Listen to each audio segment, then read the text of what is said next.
Sartre est un écrivain qui a été très connu à une époque. On en parle moins maintenant, c'est dommage.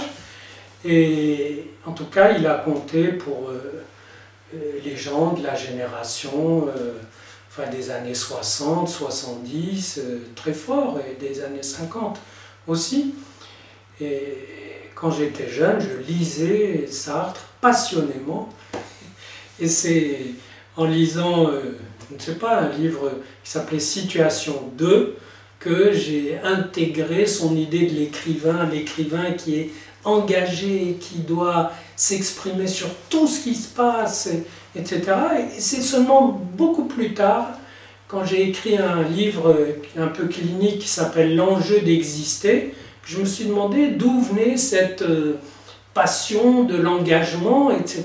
Et je l'ai rattaché au fait que Sartre, pendant la guerre, comme beaucoup d'écrivains en France, ils n'ont pas tellement réagi à ce qui se passait, pas même aux déportations, ni à l'occupation, enfin ils n'ont pas été révulsés. Et je pense que par compensation, une fois la libération obtenue, ils se sont dit mais c'est pas possible. Exactement comme quand on a vécu un danger, c'est après le danger qu'on a très peur.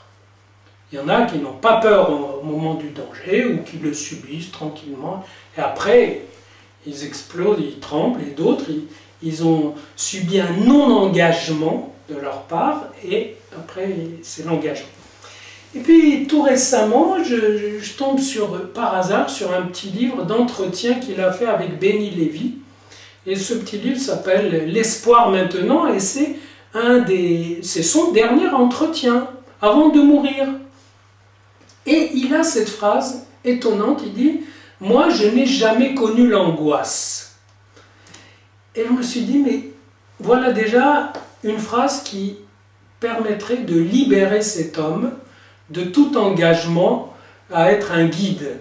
Je pense que quelqu'un qui n'a pas connu l'angoisse ne peut pas aider des gens à entrer dans leur vie ou à sortir de leur impasse. Pourquoi? Parce qu'il y a de l'angoisse.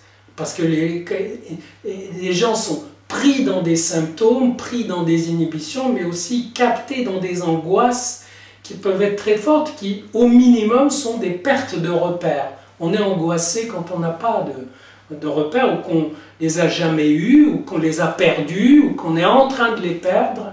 Et donc l'angoisse c'est un moment fondamental de remaniement. Et il dit, moi j'ai lu ça dans Heidegger. Heidegger parlait de l'être humain, de l'être au monde qui est donné pour la mort, qui connaît la mort dès qu'il est venu au monde. Enfin c'était aussi les élucubrations de Heidegger, dont je pense que son expérience humaine propre n'était pas non plus de nature à aider qui que ce soit. Et d'ailleurs ça ne l'a pas aidé lui à résister au nazisme, puisqu'il a eu sa carte du parti nazi pendant 10 ans, ce qui est quand même un peu beaucoup. Et donc cette idée que voilà, un auteur vers la fin de sa vie dit il y a des tas de concepts, l'angoisse, le désespoir, etc. J'en ai parlé parce que je les ai entendus chez d'autres philosophes. Et moi, c'était pas mon vécu. Et je trouve ça très beau. Et ça m'a fait aimer davantage le personnage, Sartre, qui dit « Et maintenant, j'aimerais penser l'espoir ». Et il veut penser l'espoir juste à la fin de sa vie. Et ça le rapproche apparemment de la philosophie juive, disons de l'apport hébreu dans la culture humaine. Bon, c'est intéressant, mais ce qui est quand même très fort, c'est que il n'est jamais trop tard finalement pour continuer à écrire des repères de sa vie, c'est-à-dire faire le travail que chacun doit faire, qui est d'être l'écrivain lucide de sa vie. Même s'il n'écrit pas sur du papier, c'est important de faire ce travail d'écriture, c'est-à-dire de relier ce qu'on a vécu, de se questionner devant une feuille de papier ou devant l'atmosphère sur à qui on a menti, Qu'est-ce qu'on a voulu maintenir comme cinéma, comme petit théâtre, etc. Et qu'est-ce qui était vraiment vrai pour nous? Et de reprendre le fil. Voilà. Et il dit, voilà, j'ai abouti à une impasse dans l'être et le néant. Je n'ai fait qu'une moitié du travail dans la critique de la raison dialectique.